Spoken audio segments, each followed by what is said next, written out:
Streamers, the moment they achieve any task in a video game. Let's go! Now, okay, I do video game streaming, and I understand the inclination to be doing stuff like that. It's called audience engagement. You want your audience to feel excited that they're watching you.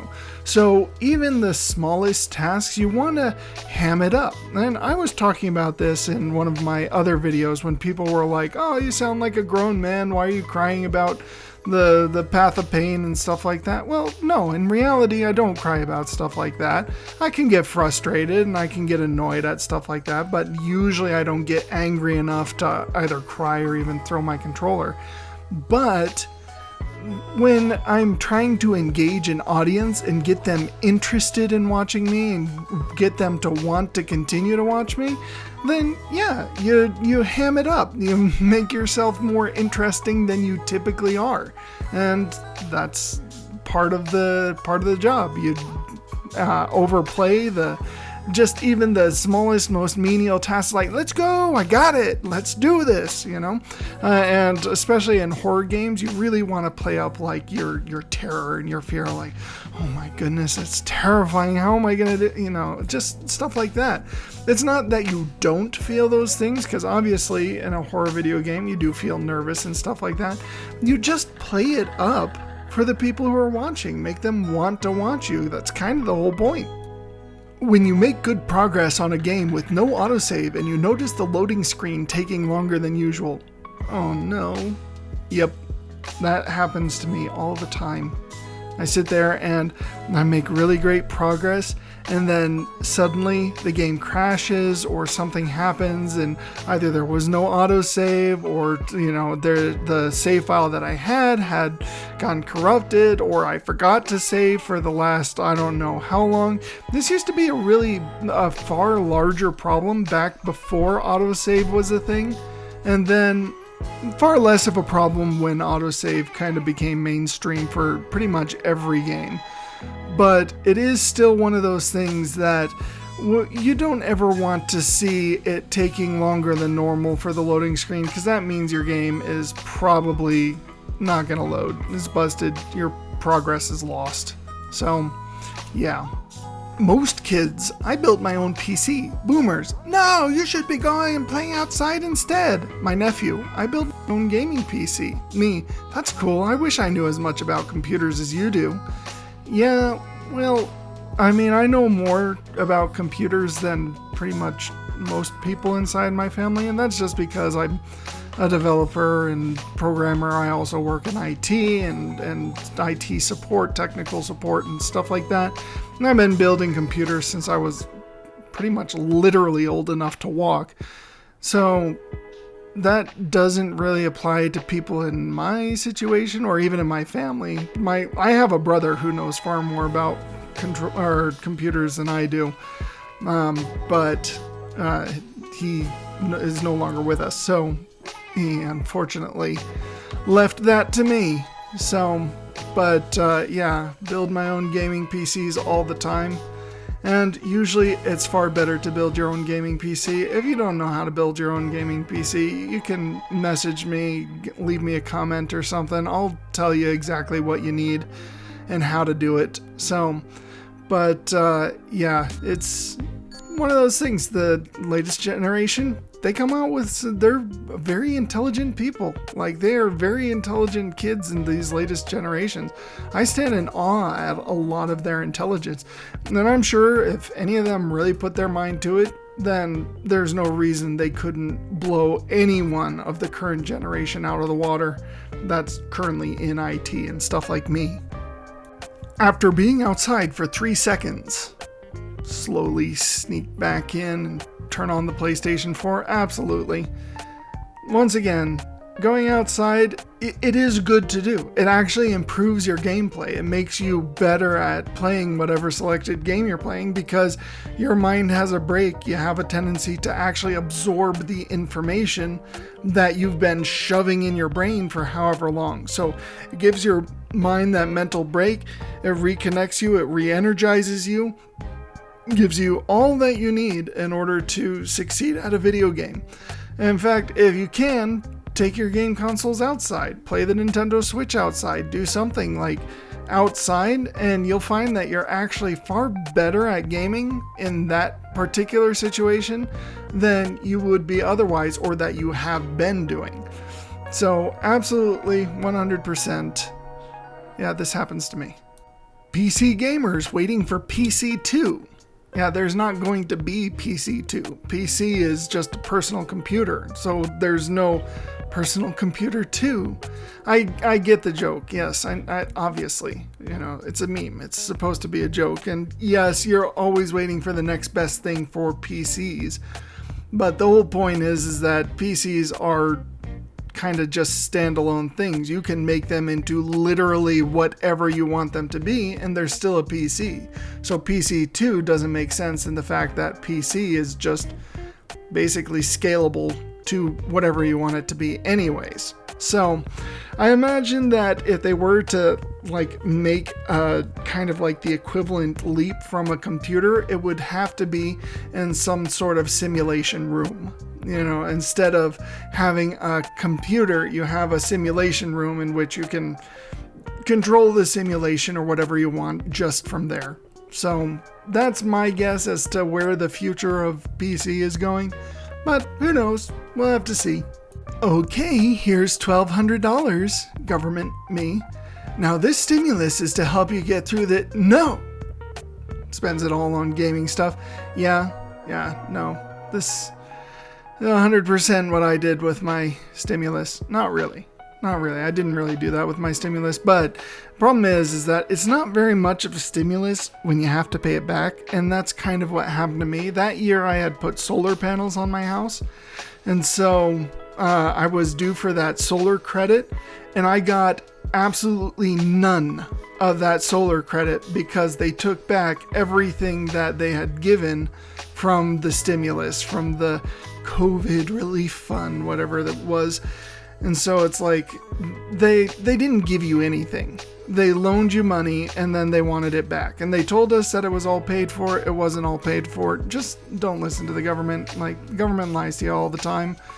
Their whole idea is to make, obtain, and keep power. That's the whole point of anyone in government right now. They want to get into government and they want to keep that power. So when they hand out stuff like this, and I'm talking to the future generations who are going to be far more inconvenienced by the government than even my generation was, is don't fall for tricks like this. Just don't. They're not your friends. They're not there to help you out. They're there because they're people who want power and money, and that's the easiest way to get it. So anyway, I'm a little bit bitter about the stimulus, if you couldn't tell. People blame violence on video games. Romans who watched gladiator battles. Yeah, nothing to see here, right? This is one of my biggest problems with the idea that video games cause violence. It's no, it doesn't. Violent people will play violent video games because they're violent. And that's what they like. But normal people will play violent video games because it's a video game and it's entertaining. And that's the normal thing. Violence has existed all throughout history as portrayed by this meme. Yeah, the Romans used to watch gladiator battles. Obviously, there was violence then. You ever read any of Genghis Khan's or Kublai Khan's memoirs and stuff, and talking about how wonderful it is to hear the widowed wife and the child grieving for their father and stuff like that? Yeah, that's the kind of world that we're coming from. And people sit there and think that we're in just this ultra violent time because of video games. Doesn't actually work that way, okay? Yes, violent people will play violent video games, but that just doesn't mean the causality is not there. Just because A leads to B does not mean that B inherently leads to A. Me at 3 a.m. watching my video game character get a full night's sleep. Yeah, it's rough seeing them get all that sleep while you're sitting there awake playing video games. Now, this once again hits me because I usually stay awake until at least 3 in the morning. And then of course I have to get up at like 7:30 for whatever reason. But it is kind of the gamer's curse. You know, there's just never enough time during the day to actually play the gaming that you want. And when you start playing, then you kind of get hooked in and you lose track of time. And as you lose track of time, the hours pass. Eventually you find yourself at 3 o'clock in the morning, still playing video games, watching your character rest when you yourself should probably actually be resting. Long story short, take care of yourself, dudes. Like, just take care of yourself and make sure that you're getting the proper sleep and the proper nutrition. You'll find that you game a lot better and are a lot happier with your gaming sessions when you're well taking care of yourself. And when I say dudes, I of course mean you ladies as well that play. Oh, this one goes right along with the other one. Every gamer has experienced this. I'm going to bed early tonight. Wait, is that the freaking sun? Yeah, it happens. Like I said, you lose track of time. I remember playing all night. I remember not going to bed for literally 40 hours. And most of that was because I would take the time in which I was going to be sleeping and I played video game through it. And so I also lived on a farm at that time, so animals had to be taken care of. You couldn't go to bed until the sun went down, and by that time, you know, you also are distracted. It's one of those things that you can do when you're younger a lot easier. But yeah, once again, take care of yourselves. Just make sure that you're not sacrificing your health on the altar of gaming, because the game's always going to be there, guys. It's not going anywhere. Even the old games that are like server based, you can always rebuild the servers and stuff like that. People may not have done it yet, but you can. You know, it's just one of those things. You take care of yourself first. And that will ensure that you have the most good memories for your gaming periods than otherwise. How to game on a Mac. Yeah, you don't. It doesn't work. Gaming on a Mac, oh my goodness. Mac is one of those things that works really well for what it is, but I don't use it for any of the particular reasons that it was made for. Like, it's made to be a very artistic machine. It's made so that the apps are integrated seamlessly, that you don't have to worry about Trojan horses or worms or viruses or any of those other things that can come in when you have a more open available operating system like Windows or Linux or anything like that. And I know that Mac is based off a Linux kernel, and so obviously it will have similar, I guess, vulnerabilities to that of Linux, but in the end, Mac is made to be secure. It's made to be artistic. It was made for the artistic sector and everything. It really doesn't do very good at gaming. Like, not at all. I have tried so many times and it just doesn't work for gaming. So don't buy a Mac if you want to be gaming. Just do the PC. It's cheaper anyway to just do PC or a gaming laptop from Windows, because if you want to expand, you can, and you don't have to pay $1,600 simply for the additional like 16 gigabytes of RAM. You can pay the $250 for friggin' 128 gigabytes of RAM. So in the end, it's just not a good system for those who like gaming. In 2006, cosmetic armor for $3? That's outrageous! 2017, microtransactions that are $5 to $20 are fine as long as they are only cosmetic. Yeah, I disagree with that. I strongly disagree with that sentiment. Microtransactions are never okay. You pay a lot of money for the full game. Microtransactions, literally, like, it's ridiculous. You can make a DLC and have people buy the DLC that includes new content and stuff, that includes the cosmetic changes if you want. But stop with all of these microtransactions. They're not fun. Gamers don't like them, and the only people who really go for them are the more like, what do you call it? Like the phone gamers, like the ones that just play on the phone. And so they're used to those microtransactions on the phone, and so they'll buy them in video games. But gamers that have been gamers for their whole entire lives on systems ranging from the original NES or Atari all the way up through until I think it was the probably PlayStation 4 or whatnot that they started really introducing these microtransactions, then it was crazy. Like, don't do that. We don't like it. Us that are more the veteran gamers than phone gamers. I suppose, yes, there were people and games that had some sort of microtransactions all throughout the history of gaming, but it's just not worth it. Like, you alienate your fan base. Like, I know from personal experience, I'm very alienated from EA because of their microtransactions. I don't want to support that company at all. Like, literally at all.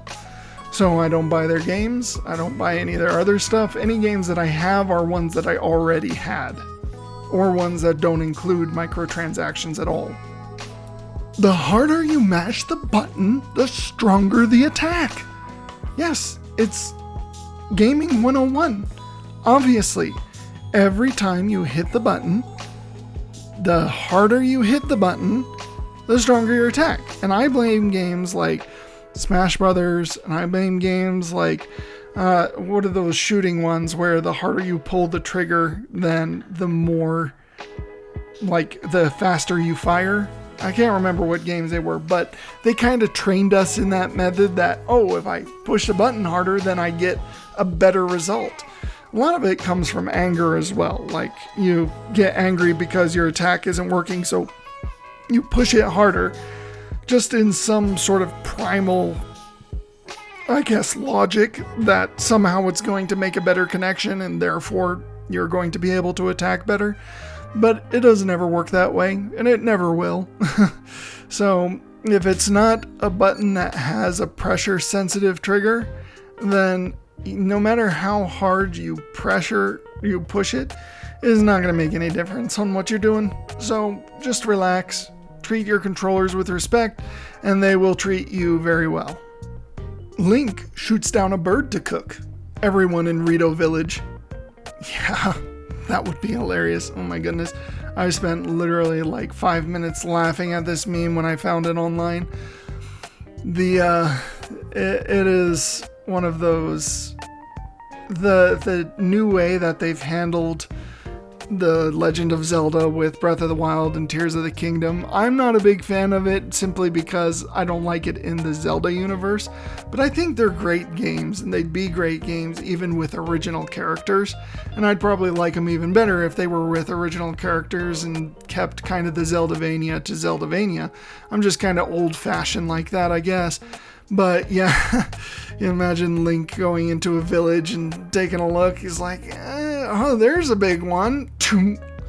Like, all the birds there, all the bird people there are kind of like, I suppose if they've evolved from preyed on birds, then they'd be kind of used to it and be like, oh, dang it, I really liked Henry. He was really a fun guy.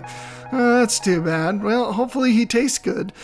And then, of course, if they were indeed birds of prey, then, or evolved from birds of prey, then it would probably be a little bit more panicky than the other. But yeah, no, this one is hilarious. Using Linux for programming and Windows for gaming. Well and good.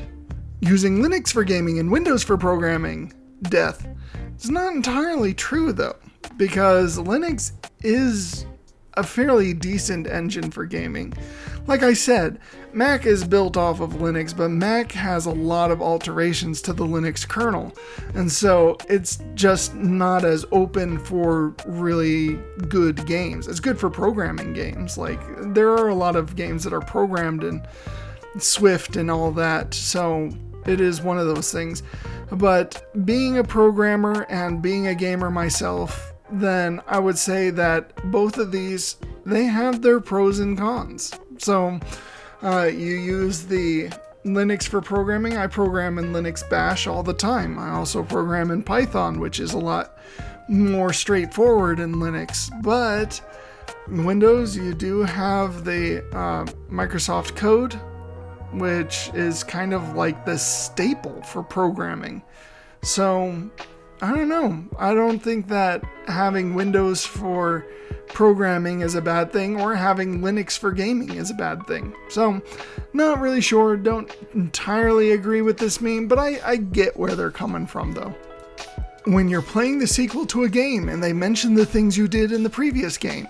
Oh, I loved Mass Effect for that. Like, Mass Effect was really good with kind of continuing along that storyline that you started from the previous one. And I love it when games do this, like when they continue on from where you left off. And not so much a fan of like the always having to start from zero again.